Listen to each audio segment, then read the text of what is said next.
Hello everyone, मैं एक assistant professor हूँ और इस वीडियो में मैं आपको दिखाऊंगी कि किस तरह से आप भी बेसिक स्टिचेस सीख के एम्ब्रॉयडरी के पैटर्न्स बना सकते हैं। एम्ब्रॉयडरी स्टार्ट करने से पहले आपको अपने सैम्पल में पेंसिल के साथ लाइंस ड्रॉ करनी होंगी, शेप्स बनाने होंगे जो आप मेरे सैम्पल में देख रहे हैं। सबसे पहले हम स्टार्ट करेंगे रनिंग स्टिच से। इसमें आपने क्या करना है, नीडल नीचे से ऊपर की तरफ लेकर आनी है और थोड़ी ही दूर में ले जाकर नीडल को डाउन लेके जाना है। फिर थोड़ा गैप देकर फिर अप आना है और डाउन, और इस तरह से आप इस प्रोसेस को कंटिन्यू करेंगे तो आपको मिलेगा रनिंग स्टिच। अब आते हैं बैक स्टिच में। जैसा कि इसका नाम है बैक स्टिच, ये जो स्टिच है वो उल्टे तरीके से होती है। जो भी हमारा एम्ब्रॉयडरी का पैटर्न है उसमें हम उस शेप में हम पीछे आते हुए स्टिच को कंप्लीट करेंगे।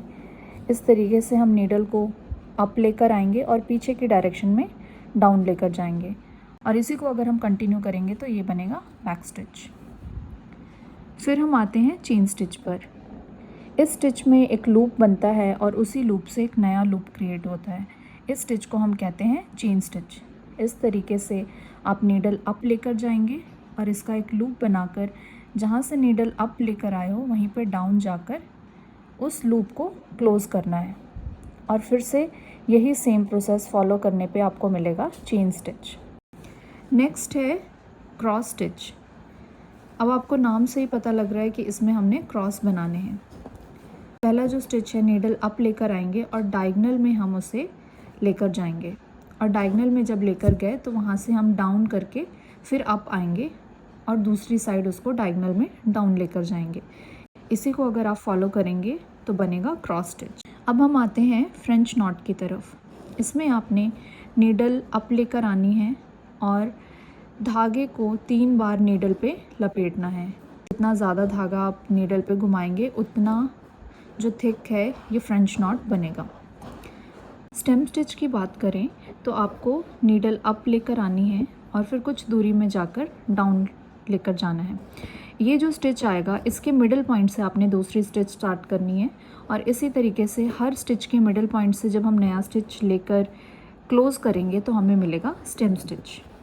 अब हम आते हैं बटन होल की तरफ। बटन होल में आपको एक ट्रायंगल रूल फॉलो करना है। पहले जहाँ से भी हम स्टार्टिंग पॉइंट लेंगे उसके डायगोनल में जाकर हम सेकेंड पॉइंट लेंगे, और जो पहला पॉइंट है और जो सेकेंड पॉइंट है हम देखेंगे कि उसके थ्रू एक लूप बन रहा है। जहाँ पे भी वो कॉर्नर पॉइंट आ रहा है, लूप बन रहा है, वहाँ पे अगर हम नीडल थर्ड पॉइंट लेकर जाएंगे तो ये हमारा बनेगा बटन होल, और इसी को अगर हम फॉलो करेंगे तो हमें मिलेगा बटन होल स्टिच। नेक्स्ट है लीफ स्टिच। इसमें आपने अपने लीफ के शेप में स्टार्टिंग पॉइंट से जब आप नीडल अप लेकर आएंगे तो वर्टिकली आपको सेम उसी डायरेक्शन में डाउन जाना है, बट जब आप नेक्स्ट स्टिच अप लेकर आएंगे तो आपको डायगोनल में जाना है अप। तो इस तरीके से आपको मिलेगा लीफ स्टिच। नेक्स्ट है हेरिंग बोन स्टिच। इस स्टिच के लिए आपको नीडल अप लेकर आनी है, उसके बाद डायगोनल में जाकर डाउन जाके फिर डायगोनल में ही अप आना है। अप आने के बाद फिर आप डायगोनल में जाके डाउन जाकर ऊपर की साइड से अप होकर आएंगे और फिर डायगोनल में डाउन। तो इसको अगर हम फॉलो करेंगे तो हमें मिलेगा हेरिंग बोन स्टिच, और ये इंडिया का जो चिकनकारी एम्ब्रॉयडरी है, ट्रेडिशनल एम्ब्रॉयडरी, उसका एक मेन स्टिच माना जाता है। नेक्स्ट है लेज़ी डेज़ी। जो हमने चेन स्टिच किया था अगर उसको हम एक राउंड फॉर्म में कर दें तो ये बन जाता है लेज़ी डेज़ी। इसके लिए आपको एक एक चेन को वहीं पे क्लोज करना पड़ता है, तब जो है ये चेन स्टिच लेज़ी डेज़ी में कन्वर्ट हो जाए। नेक्स्ट है सैटिन स्टिच। इसके लिए हमने जो भी शेप हम ड्रॉ करेंगे उसको हमने फिल करना है। आप इस स्टिच को डायगोनली, हॉरिजॉन्टली या फिर वर्टिकली किसी भी डायरेक्शन में आप कर सकते हैं, आपके शेप के ऊपर डिपेंड करता है। यहाँ पे मैं हॉरिजॉन्टल के डायरेक्शन में स्टिच लेकर जा रही हूँ, अप एंड डाउन और फिर अप और डाउन। इसको अगर हम फॉलो करेंगे तो हमें मिलेगा सैटिन स्टिच। तो ये रहा गाइस, कुछ ही मिनट्स में आप सब ने बेसिक स्टिचेस सीख लिए हैं। आई होप आपको ये वीडियो पसंद आया। Thank you for watching.